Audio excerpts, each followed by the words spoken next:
Right details చూస్తే మహారాష్ట్ర అభయారణ్యంలో భారీ encounter జరిగింది. గడ్చిరోలిలో భద్రతా బలగాలు మావోయిస్టుల మధ్య జరిగిన ఎన్కౌంటర్ లో 12 మంది మావోయిస్టులు మరణించారు.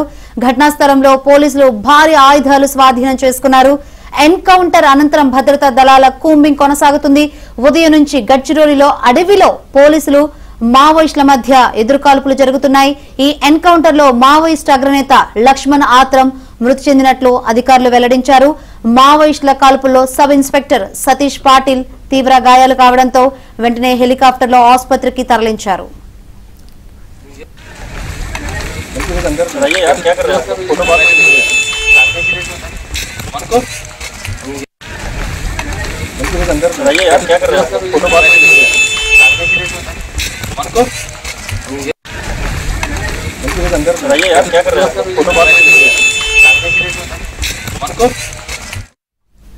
రైట్ గడ్చిరోలి అడవిలో పోలీసులు మావోయిస్టుల మధ్య ఎదురుకాల్పు జరుగుతున్నాయి. ప్రస్తుతం పరిస్థితి ఏందో తెలుసుకుందాం. మా ప్రతినిధి మా ఢిల్లీ బ్యూరో చీఫ్ కృష్ణ సిద్ధంగా ఉన్నారు. కృష్ణ, శంకరి, మహారాష్ట్రలోని గడ్చిరోలిలో ఈ రోజు మధ్యాహ్నం పోలీసులు నక్సలైట్ల మధ్య కాల్పులు ప్రారంభమయ్యాయి.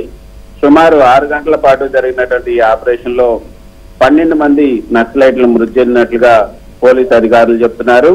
అంతేకాకుండా కాల్పులు జరిగినటువంటి ప్రాంతంలో మావోయిస్టుల మృతదేహాలతో పాటు 3 AK-47లు అదేవిధంగా 7 అడ్వాన్స్ ఆయుధాలు కూడా స్వాధీనం చేస్తున్నట్లుగా అధికారుల నుంచి అందుతున్నటువంటి సమాచారం.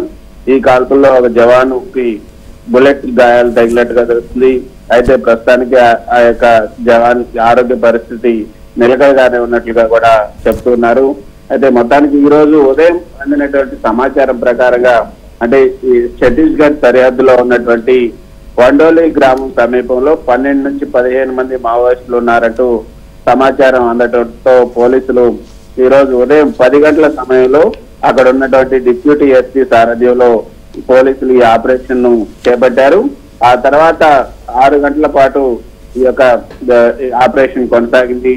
మావోయిస్టులు పోలీసుల మధ్య ఎన్కౌంటర్ అంటే ఎదురుకాల్పులు ప్రారంభమయ్యాయి. సుమారు 6 గంటల పాటు ఈ కాల్పులు జరిగాయి.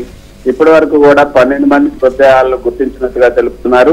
అయితే మొత్తం 15 మంది వీళ్ళ సంఖ్య అంటే ఈ మావోయిస్టుల సంఖ్య ఇంకా పెరిగే అవకాశం ఉందని కూడా అధికారుల నుంచి అందుతున్నటువంటి సమాచారం. 3 AK-47 తుపాకులతో పాటు పలు ఆయుధాలు కూడా స్వాధీనం చేస్తున్నారు. ఇందా మీరు చెప్పినట్లుగా మృతుల్లో శిబాగఢ్ దళం ఇన్ఛార్జ్ ఎవరైతే ఉన్నారో DCM లక్ష్మణ్ ఆత్రం అలియాస్ విశాల్ ఆత్రం కూడా ఉన్నట్లుగా పోలీసులు గుర్తించారు. మిగతా మృతదేహాలు కూడా గుర్తించే పనిలో ఉన్నారు. మరోవైపు ఈ కాల్పుల్లో ఏదైతే జవాన్ కి బుల్లెట్ గాయాలయ్యాయో ప్రస్తుతం అతన్ని నాగ్పూర్ కు తరలించి చికిత్స చేస్తూ ఉన్నారు. అయితే మరికొద్ది సేపట్లో దీనికి సంబంధించినటువంటి పూర్తి సమాచారాన్ని పోలీసులు ఒక విలేకరుల సమావేశాన్ని కూడా ఏర్పాటు చేసి తెలియజేయబోతున్నారు. అక్కడ ఎవరి నుంచి ఈ యొక్క టిప్ అందింది, ఎప్పటి నుంచి ఈ ఆపరేషన్ ప్రారంభించారు, అక్కడ ఏ దళానికి సంబంధించినటువంటి ఈ మావోయిస్టులు వీళ్ళందరి వివరాలు కూడా మరి కొద్దిసేపట్లో విలేకరుల సమావేశంలో వెల్లడించబోతున్నారు. Right, thank you Krishna.